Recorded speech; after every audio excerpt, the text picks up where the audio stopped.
नमस्कार, आदाब, सत श्री अकाल और राम राम। मैं अभिनंदन सेखरी, आपका खर्चा आपकी चर्चा हफ्ता दर हफ्ता लेकर हाजिर है एक बार फिर न्यूज़ लॉन्ड्री हिंदी का साप्ताहिक पॉडकास्ट एनएल चर्चा। आज हमारे रेगुलर होस्ट अतुल चौरसिया यहाँ मौजूद नहीं हैं। वो अपने शहर गांव गए हुए हैं, तो उनकी अनुपस्थिति में ये काम मुझे दिया गया है। और मेरी हिंदी, जैसा कि आप सुन सकते हैं, अतुल जितनी बेहतरीन नहीं है, लेकिन कोशिश करूँगा ताकि आपको उनकी एब्सेंस इतना महसूस ना हो जितना हम सबको हो रहा है।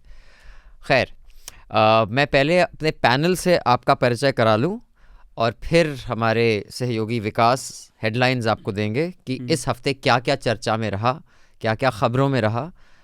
हालांकि अब दिल्ली में सर्दियाँ फुल ऑन आ गई हैं। अब ठंड जो कह रहे थे नहीं हुई है, अब हो गई है।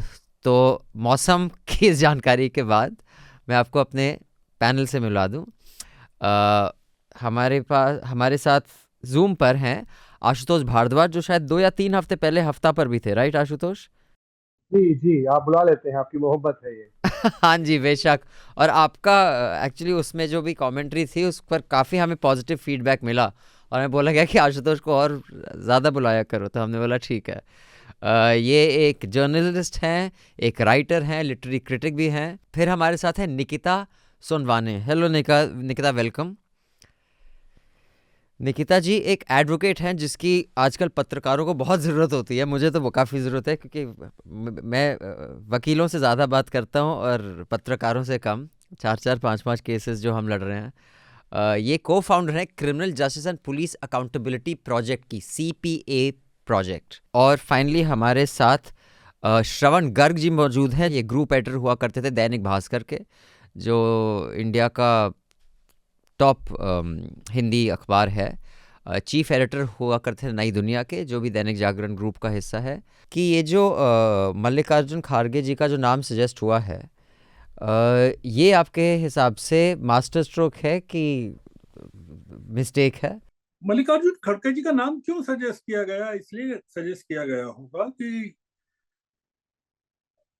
अगर नीतीश कुमार के नाम पर किसी भी तरह से विचार किया जा रहा हो या किसी और व्यक्ति के नाम पर विचार किया जा रहा हो, तो उसको एलिमिनेट करना, क्योंकि ममता बनर्जी बॉम्बे बैठक के बाद नीतीश कुमार को कन्वीनर के तौर पर रिजेक्ट कर चुके हैं कि वो उनके पक्ष में नहीं है, इंडिया अलायंस के कन्वीनर के पक्ष में।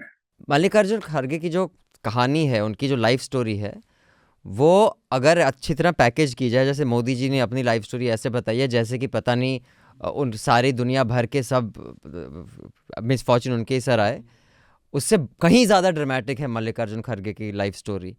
अगर आप वो और वो फिक्शन नहीं है। और वो फिक्शन नहीं है ना? हाँ।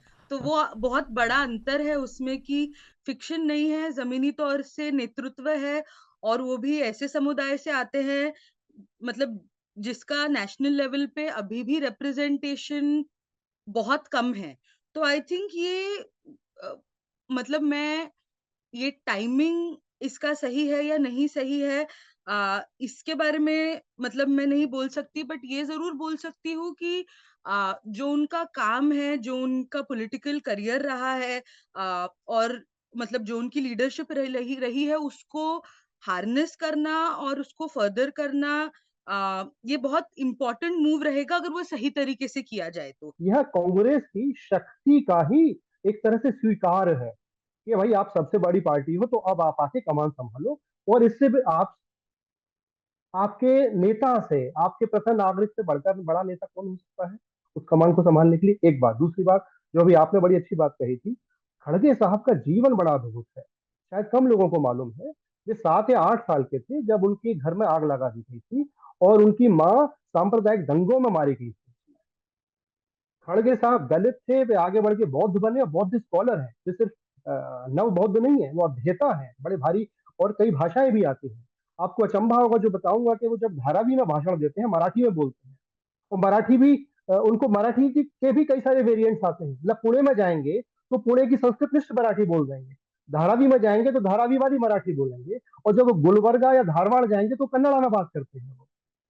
तो मेरे ख्याल से कांग्रेस के पास एक ऐसा चरित्र है, एक ऐसा किरदार है जिसको भुला नहीं पाए हैं। ये जो चंपत राय जी ने कई लोगों का कहना है कि उन्होंने ऐसे मीडिया दिखा रहा है कि वो चाहते थे कि अडवाणी जी और मुरली मनोहर जोशी ना आए, लेकिन उन्हें बस इसलिए बोला क्योंकि आप एजेड हैं, आपके घुटनों में प्रॉब्लम है, तो इसलिए मत आओ। हालांकि मुझे नहीं लगता कि वो कारण है। ये डेलिबरेट इंसल्ट है। आपको वो तमाम चेहरे जो बाबरी मस्जिद के डिमोलिशन के लिए जिन लोगों ने अपनी कुर्बानियां दी हैं, जिन्होंने रथ यात्रा निकाली, गिरफ्तारियां दी, मुकदमे चले जिन पर, और जो इस मौके का, इस क्षण का अपने जीवन की सांस के साथ इंतजार कर रहे थे, उन लोगों को आप सार्वजनिक रूप से जलील कर रहे हैं, इंसल्ट कर रहे हैं।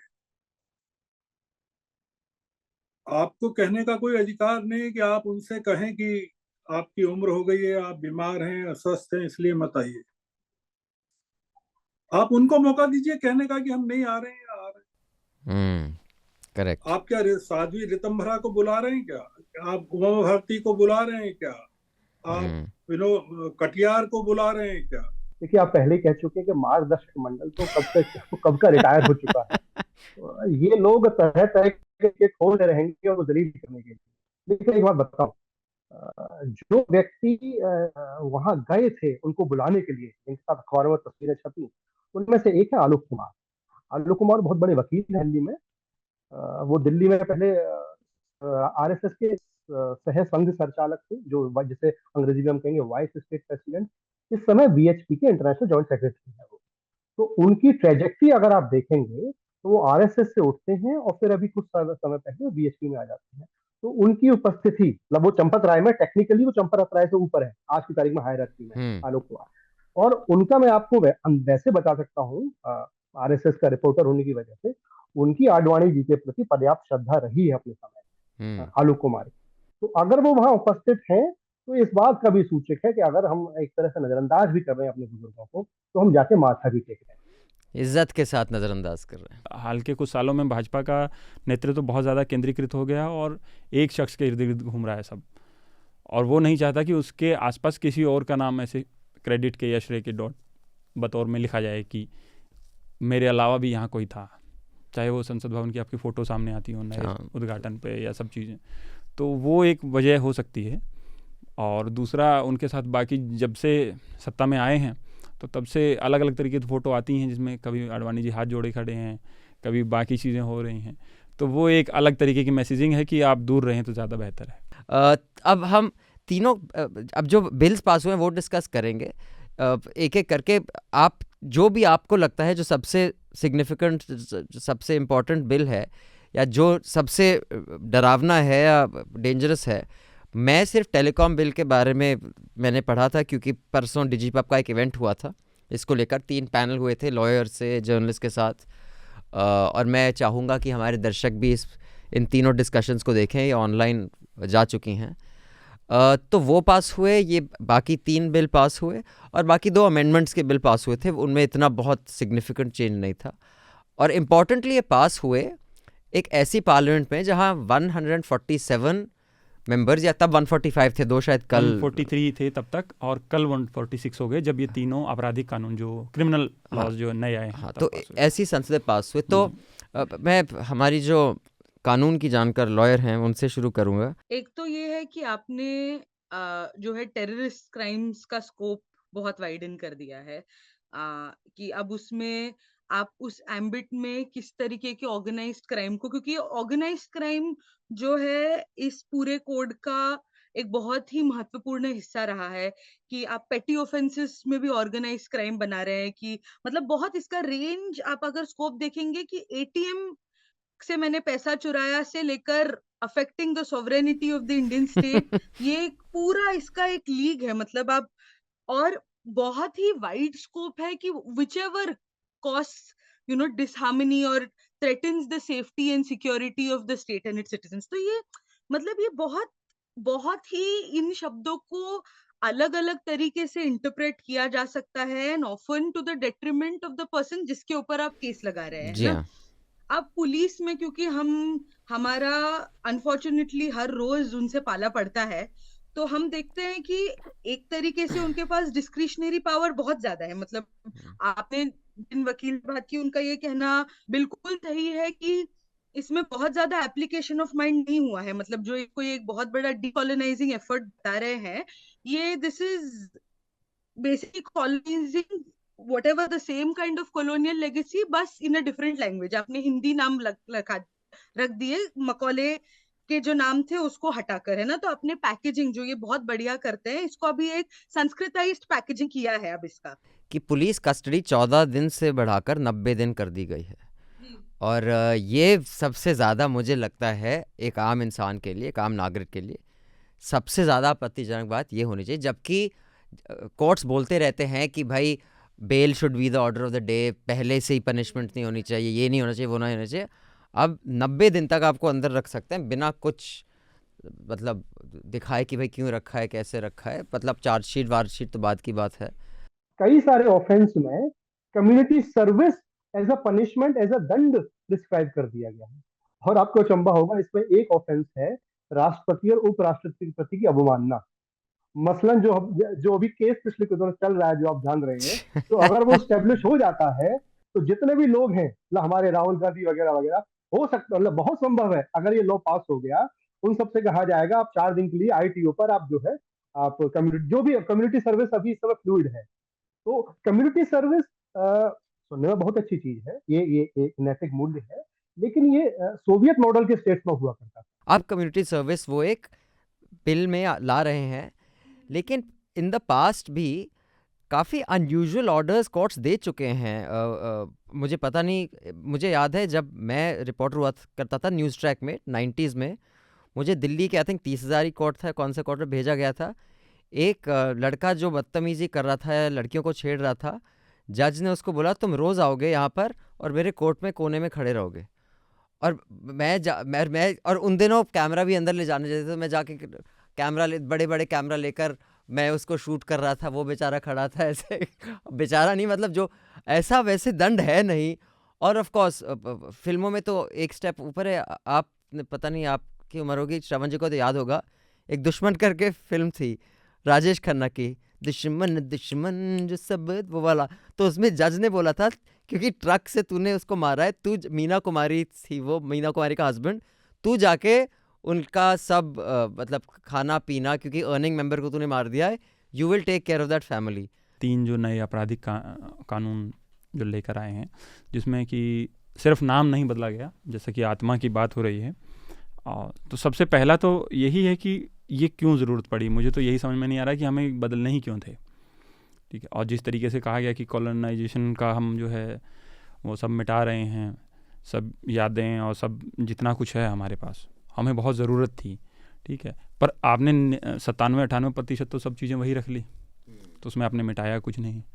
तो ये वाकई चिंताजनक बात तो है कि इसमें के पीछे मंशा क्या थी, एक्चुअल मंशा क्या थी, जो अब तक सामने नहीं है। और दूसरा मुझे लगता है सर ये कि इसमें जो है ये पिछले कुछ सालों से जो सरकार और जुडिशरी के बीच जो चल रहा है, एक अलग तरीके का खट्टा मीठा प्रेमालाप जो चल रहा है दोनों के बीच, कभी सरकार जुडिशरी को कुछ कर दे रही है, कभी जुडिशरी सरकार के उस पर कुछ फैसला दे रही है। मुझे लग रहा है कि उन दोनों के बीच के संबंधों में जो है आखिरी अपनी अपनी ओर से कील ठोक दी गई है कि आप अपना बैठ के अब कानून पढ़िए, हमने जो नया बनाया है उसको आप इंटरप्रेट करते रहिए, देखते रहिए उसमें क्या दिक्कत है क्या नहीं है, और अगले 2, 4, 5 साल आपके इसी में निकल जाएंगे। मुफ्त में बस इतना ही। अगर आप पूरी चर्चा सुनना चाहते हैं तो न्यूज़ लॉन्ड्री को सब्सक्राइब कीजिए, और सबसे बेहतर तरीका ये है कि आप हमारे ऐप पर इस पॉडकास्ट को सुनें, और तमाम हमारे जो पॉडकास्ट हैं उसको हमारे ऐप पर सुनें। यह गूगल प्ले स्टोर और एप्पल स्टोर पर सब जगह उपलब्ध है। न्यूज़ लॉन्ड्री किसी भी तरह का विज्ञापन नहीं लेता, ना किसी राजनीतिक दल का, ना किसी सरकार का, ना किसी कॉरपोरेशन का। हम सिर्फ और सिर्फ कोशिश करते हैं कि पब्लिक इंटरेस्ट का जर्नलिज्म करें, पब्लिक जनहित की पत्रकारिता करें, और इसके लिए लोग इसमें इन्वेस्ट करें, लोग पत्रकारिता में निवेश करें। उसका तरीका है सब्सक्रिप्शन। तो सब्सक्रिप्शन के हमारे टैग पर जाइए, वहाँ पर अपनी मनचाही रकम पे कीजिए और न्यूज़ लॉन्ड्री का सब्सक्रिप्शन लीजिए और गर्व से कहिए, मेरे खर्च पर आज़ाद हैं खबरें।